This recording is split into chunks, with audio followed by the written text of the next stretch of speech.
பரவாயில்லையா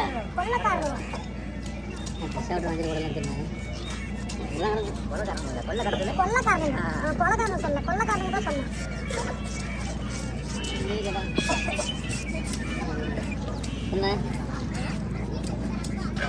இதான் இல்லை கேன்சல் பண்ணி சொன்னாங்க.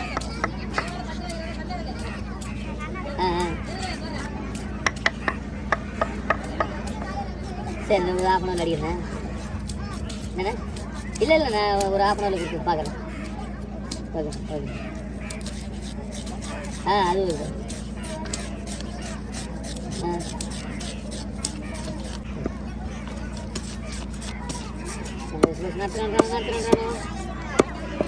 எல்லாத்துலேயும் 5000 ரூபாய் தானே போட்டானா மொத்தம்? நீ பொங்கல் நிலை ஒரு 20 ரூபா